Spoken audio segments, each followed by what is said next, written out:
Well, hello YouTubers and amateur astronomers everywhere. Welcome back to the L&M Ranch that the wife and I own out here in Wyoming. 40 acres of paradise out here in very rural Wyoming, surrounded by mountains on all sides. And more importantly, welcome to the Ocean Lake Observatory, which cleverly put the ladder in front of the sign. I need to get up on the roof here and do some maintenance. We got a little bit of a roof leak. I think I know where it's coming from. I'll fix that, and gonna install a new weather station up on top of the roof too. Our Bloom Sky weather station has died, and we're going to install something different so that we can monitor the weather here at the ranch from wherever we are in the world, because we're only out here part-time, you know. So anyway, I'm going to do that. Hopefully we'll get some astronomy done while we're out here. We're out here for a little while longer than usual this time. And this is kind of typical of what the weather's been like. Unfortunately, a lot of overcast. Sometimes with high winds, too. Hoping for a few clear nights. This may thin out later today. We'll see. Forecast is not great, but maybe we'll get lucky. But anyway, I need to get up on the roof and do some maintenance, and I'll give you an overview of the property from up there. But first, why don't I give you a quick look around the inside of the observatory before we get started. So first I'll take you inside the warming room. This is a room that was built beside the observatory by the previous owner. Get a little light in here. And this is just a place, this comes in really handy. It's cold at night in Wyoming, even during the spring and summer. It gets cold at night. And if you're up there up beside the telescope on the rolled off roof, you get chilled really quick. So it's nice to come over to this room where you've got a heater, and I can sit at the desk and work on stuff while the telescope's doing its thing, taking images. And just stay warm in here, you know, during a series of images. Got a little heater. I can warm up this room without worrying about thermal problems in the observatory proper. And I've got my 10-inch Dobsonian telescope stored in here. I can just take this outside and set it up in just a few seconds. If I want to observe something really quick or show something to a bunch of people, it's easier to walk them past the eyepiece here than in the main observatory, especially if it's set up for photography like it is now. So the warming room's great. Wonderful addition. Let's go next door and look at the observatory proper and the telescope. So here's the entrance to the observatory proper. Now I have a couple of videos already on YouTube about the observatory as I found it when we bought the place, because the previous owner of the place built this, and then unfortunately he passed away, and we bought the ranch, and it needed a lot of work when we first bought it to get it up and running again. I have a couple of videos about getting the roll-off roof rolling again and painting the observatory, so I'll put links to those down below in the description and maybe up at the upper right corner, but check them out. But here's the observatory. A little light on the subject, because we only got the red lights turned on. Let me get the white lights turned on too. So what we got here is a 14-inch Celestron Schmidt-Cassegrain telescope. This came with the observatory. Wonderful addition to the property. To be perfectly honest, it's one of the reasons I really wanted to buy this place. You know. But it's actually, the ranch is wonderful even without the observatory. But yeah, we got the 14-inch Schmidt-Cassegrain Celestron telescope in here. Works pretty well. I'm starting to think we got a lot of periodic error in the drive. Haven't been out here really long enough to troubleshoot some of the issues with this thing really well. I'm hoping on this longer stay that I can do that. I've got my Astro camera hooked up to it, and it is ready to go once the sky cooperates. I've done a lot of cable management. It still looks kind of rough out here, but let me tell you, it was an electrician's nightmare when I got here. Wires everywhere. So I kind of neatened it up a little bit. So I've got a fair number of accessories mounted on the scope. Some of them I mounted, and some of them the previous owner mounted on there. This is my ASI 294 MC Pro camera, and I also have a f6.3 focal reducer. There it is. It's a Meade, but it seems to work just fine with Celestron telescopes too. So those are two of my additions, plus the Moto focus unit here. Now this little finder scope up here, it's about a 50 millimeter or so. That was there. The previous owner had that on there. I've got my QHY Polemaster mounted on here, and I actually made a magnetic mount for it because there was really nowhere to mount the thing on this.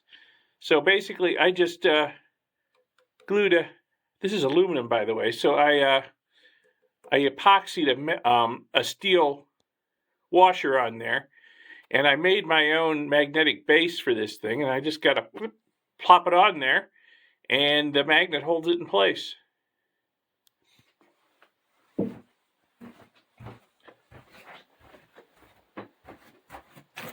So the previous owner also had the Telrad, although it was not on the scope, but it took me a while to find it.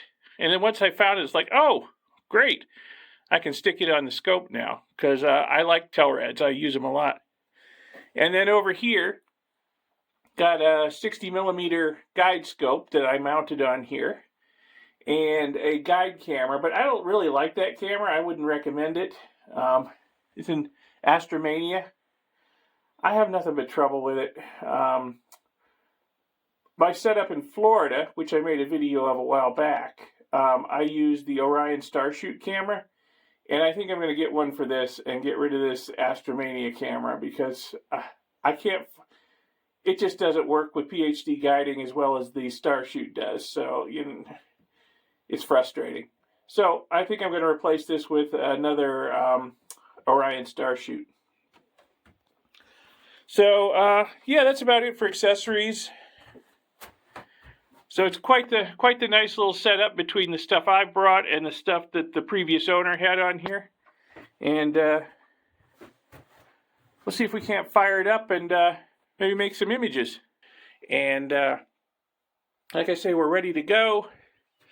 Got clamps that hold down the four corners of the roof against the wild Wyoming winds, so it can't move until I'm ready to open the roof. Then I take the clamps off. Got sort of a ratchet system over here for cranking the roof open and closed, although it generally moves easy enough that I don't have to use that. I can just push it open and closed after I get the clamps off. So I've had it open a couple of times since I've been here, and it's still rolling pretty smooth since I did the maintenance on it. So we'll see if we get a window of clear weather. I'll get it open again, and we'll see what we can do with this thing. But first, I need to get up on the roof and do the maintenance. Fix that leak. Sun's trying to come out. Fix that leak and mount the new weather station. And then we'll go from there. Well, this is our Wyoming ranch. And I am up on the roof of the Ocean Lake Observatory on our ranch here. And I'm doing a little maintenance. I'm looking for a leak. I think I found it. There's a crack right there. I think that's what's leaking. I'll fix that later. And I have assembled and installed a weather station up here on the roof that will tell us the weather out here on our ranch, no matter where we are in the world. Those are the Owl Creek Mountains over there in the distance. A little snow left on them. And you can barely see the Wind River Mountains over there under the heavy cloud cover. A lot more snow on them. They're much bigger mountains. Mountains along the horizon, pretty much every direction, except over there. where Ocean Lake is, and you can just barely see it through the trees from this angle. Anyway, Ocean Lake Observatory. We got a roll-off roof observatory here with a 14-inch Celestron Schmidt-Cassegrain telescope in it, and we've got a 10-inch Dobsonian telescope I can pull out at any time and use too. So just doing a little maintenance. Going to be out here for a while. Hopefully the sky has not been cooperating for the last few days we've been out here, but hopefully tonight or the next couple of nights we'll get some clear skies and not just sucker holes, and be able to limber up the telescope and use it. But anyway, this little job is done. I've got a weather camera I need to mount up here too, so we can see what the weather's like, as well as, you know, just get the wind speed, direction, humidity, temperature, rainfall amounts, and so on that this thing will give us. Well, I got the weather station up. I got the roof patched where I think it's been leaking. The weather, I don't know. I mean, the forecast is not great, but maybe I could get something done with the telescope tonight. This might just be the world's biggest sucker hole here. It suckered me into opening the roof so that the telescope can equilibrate. The temperature's dropping fast now that the sun went down. So got the roof open, scope uncovered, letting everything cool down. Don't have a lot of thermal issues, hopefully. Waiting for it to get dark. And then we'll see what we can do with it. Hopefully the sky will stay clear. I don't know. It's probably going to be pretty poor seeing. It was really windy today, about 30-mile-an-hour gusts, cloudy, threatening rain all day long, and only in the last couple hours has it started clearing and the sun came out.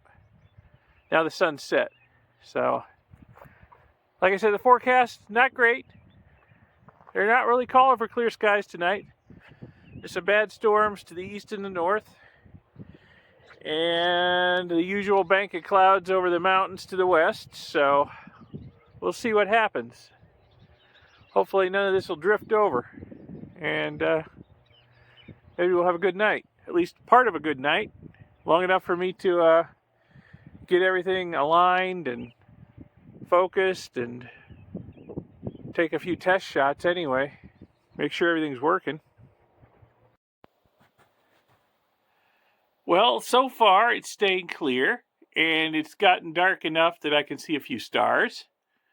So I'm gonna try and do I'm gonna try and check the polar alignment on the scope, and then see if I can get any images, get it good and focused, and see if I can do any imaging. And if the weather holds out and I hold out, I'll show you anything I get that's worth looking at. Okay, the sky is kind of cooperating. Yeah, you can't see anything. Maybe a star here and there. There are some clouds, and they're drifting through, and they're kind of playing merry hell with me. I'm probably going to have to throw away about half the images I'm collecting on M65 here, because I lose guiding, and the stars get really elongated for a bit. Or the galaxy disappears entirely behind the clouds before it moves away. But we are imaging. And maybe I'll get enough images to try and stack something. Yeah, see, that image isn't good. The stars are kind of elongated. The seeing is also horrible. It's been very windy all day. This air is very turbulent. But we'll see if I can make some sort of silk purse out of this Sauzier data I'm collecting here. I'll probably try and stack and process this tomorrow. So the equipment in the observatory is new to me. You know, I haven't had a chance to use it very much since we bought the place. The previous times I've come out here, we've been busy doing maintenance and all kinds of stuff, and the weather's been bad, and I've used it visually a couple of times, but this is really the first time I've had it fully set up and operational for astrophotography. Okay, so here's the best image, well, really the only image I got that night. I decided I was going to image M65, the Galaxy M65 up in Leo, and I spent basically the whole night trying to get a halfway decent image of it, and this is what I came up with. And, well, halfway decent is about the best I would call it. It's a little fuzzy. If you look close, you can see that the stars are oblong. They are not nice round things. They're oblong blobs. Yeah, let me tell you, getting this image was like pulling teeth. It was not easy. Early on in the evening, had lots of problems with clouds, intermittent clouds rolling through and either obscuring the whole galaxy and making it fade out, or obscuring my guide stars enough for me to lose guiding and that the tracking would go nuts. So early on, I was throwing out probably 2/3 of my subs or more. This is a stack of 30-second subs. And later, the sky cleared up some, but I was still having a lot of problems. And I was looking at the graph in PhD guiding, and I could see that there's just a lot of periodic error on that mount in RA. A lot of periodic error. And I played with the settings in PhD guiding, the aggressiveness and the hysteresis, and I actually smoothed it out a lot. But still, every once in a while, there would be this big excursion, one way or another in RA, and then shortly thereafter, there would be a big overcorrection the other way. And the stars would be streaks. And, I was still losing easily 1/3 or more of my subs due to that. And, even after hours out there imaging, I didn't have a lot of subs. So as you can see, I let a few sneak through that maybe I probably should have rejected because the stars are not nice and round. But boy, that was rough.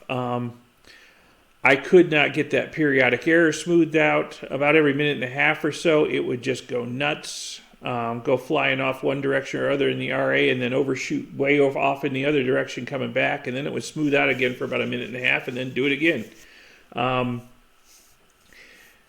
I could not get it smoothed out. I tried training the periodic error correction on the mount.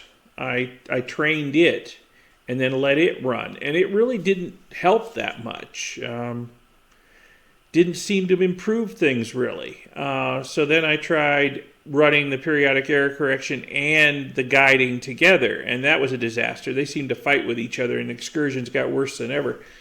So eventually I gave up and just tried to assemble this image here with the best of the subs I got that night. And I could, I have a focal reducer on the scope. It's a 14-inch Celestron. I have a focal reducer on it, but even with the focal reducer, we're still running it over 2200 millimeters focal length. So it doesn't take much of a periodic error excursion to make the stars either oblong or make them into streaks. So got a lot of focal length there. Now, I could reduce the focal length, get a smaller scope on there. Really, I would like maybe a wider field of view. I was hoping to get 65 and 66 in the same field, but that just wasn't going to happen at 2240 millimeters. Couldn't get them both in. But, I could see the potential here at the 2240 millimeters. There's a lot of detail here. I mean, we've got nice dust laying across here. We got some bright blue star forming regions over here. There's some modeling over here. There's a lot of detail in this image, but it's blurry because, we're not tracking good. So, yeah, got to figure out how to fix that tracking or maybe go down in focal length a little bit. I need to look and see if there's some fix for this on the mount. Either, I don't know, replace a worm gear or if there's some other fix, or if there's a software update or firmware update that I can install that does a better job of periodic error correction on this thing. Anybody out there who has experience with this sort of mount, and I'll put a photo of it in.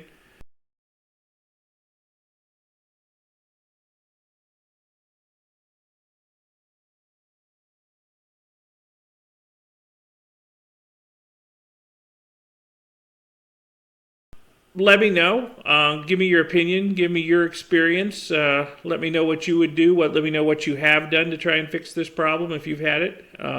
Because the periodic error is really just, it's, these were 30-second subs, and I was throwing away 2/3 of them, half to 2/3. I could go to 15-second subs, I suppose, and I wouldn't have to throw away as many of them, but boy, I'd have to sort through a lot of them to see which ones have brown stars and which ones don't.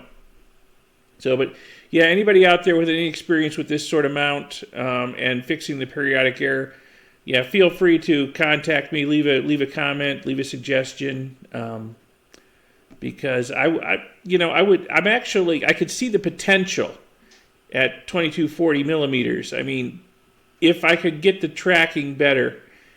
Yeah, so that's kind of where the situation stands. Anybody out there has experience with the Celestron CGE mounts and has any helpful hints for me for reducing the periodic error on this thing, hey, I'm all ears. Let me know. Like I said, I can put, a scope on here with a shorter focal length, and that periodic error won't be nearly as obvious, but like I also said, I could see the potential with this thing if I could just smooth it out. So any help would be appreciated. But even though it's frustrating, I do enjoy using this thing, even if I'm sitting out here freezing my butt off and the periodic error is making me say bad words. Still, I must enjoy it because I keep beating my head against it. So I am enjoying the observatory out here. Change the camera around. It's cramped in here. I do the fisheye lens. It makes it look a little bigger. I am enjoying using the observatory, and I'm sure over the years I will get a lot of enjoyment out of it. But if we can fix this periodic error problem, well, that's just gravy on the top of everything else. So, like I said, if you have any helpful hints, let me know. It has rained for the last 2 days straight. 1.5 inches of rain, just a constant, relentless drizzle. Constant overcast. Good news, though, the roof is no longer leaking, so I fixed that. I think with 1.5 inches of rain over the last 2 days, it would have leaked if I hadn't fixed it properly. Oh, the weather station is working good. It's what told me that got 1.5 inches of rain. And I also got the weather camera mounted on there, so it's putting out images of the ranch too, so we can see what the weather's like wherever we are. Great little setup. And I'm going to be out here for a couple more nights, so if it does clear up any, tomorrow night's kind of looking halfway promising. That'll probably be my last night here. If I get anything else tomorrow night, I'll tack it on the end of this video. So it's my last night here at the ranch before I have to pull out tomorrow morning, head south to Denver, and sorely tempted to roll the roof open on the observatory and let it start equilibrating inside. But boy, I don't know. We got a lot of cirrus. We got clouds rolling in from the north over the Owl Creek Mountains. I think he's just trying to sucker me in. And then what is up with this? This is a very weird cloud formation over here. I've never seen anything quite like it. Got this big flat bottom cloud over here. And then a long tail heading, I guess, downwind from it. That's weird. Anybody out there who's a meteorological boffin, tell me what this cloud formation is? Very, very, very odd. Hard to tell how far away it is. I don't think it goes all the way to the Wind River Mountains, though. I think it's between me and the mountains. Those mountains are a long way off. So, very odd. Clearly, some sort of updraft over there, I would guess. Starts condensing at a certain level and then blowing back. Huh. I can see the individual parts of the cloud moving past that tree to the left, but the actual updraft area just seems to hover there. That's weird. So anyway, yeah, I don't know. Got the contrails are pretty persistent from the airplanes. And there's a lot of natural cirrus up there, and yeah, the clouds are moving in. I think I am going to hold off on opening the observatory and see if I can wait a little bit. I can't stay up super late tonight because I got to get an early start tomorrow. But I think I'll wait a little while. It's just now sunset. And we'll see if this clears up any after sunset. And if I can't use the observatory tonight, it's kind of a shame because I had a theory. Yeah, the scope's got a lot of periodic error. It has big excursions in RA. So, yeah, that sucks. But I was thinking, what if I pointed at something far up north? You know, I was pointing at M65 the other night, which is way over here, way far south. What if I pointed at something way far north, like M51 or M108 or the Owl Nebula or something like that? Or maybe even M101 up in the northern sky. Maybe those RA excursions wouldn't show up as bad that far north. But, you know, the further south you go and you get to the celestial equator, they would be at their worst. That's my theory anyway. I may be all wet. These clouds keep rolling in. I may get all wet for sure. But that's my theory. And if I can't use the telescope tonight, well, I'll be back here in a month. And maybe I'll be able to test my theory then. We'll see. Well, it's just not happening tonight. I think my last night's going to be a bust. The clouds are pretty thick. It's getting rolling in closer and closer as it gets darker. The cirrus is still up there. There's the moon. Pretty low in the west. It's set in a couple hours. Not that it's really bright enough at this phase to cause much trouble, but yeah, there's a lot of cloud out there. I think I'm going to call it. I just shut the observatory down and be back this summer at the Ocean Lake Observatory. Springtime in Wyoming. Maybe not the best time to try to do astronomy. We'll see how the summer is. Okay, well, thanks for watching. I hope you found this video a little bit interesting, informative, inspirational, educational, whatever. Give the video a like, give it a thumbs up, and as I said earlier several times, if you have any ideas about how to fix the periodic error on the scope in there, leave me a message. I'll be back, and I can work on it. And check out my second channel, Electro Geek 64. There's always good stuff going on there too. And I will see you in the next video from somewhere in the USA. Bye.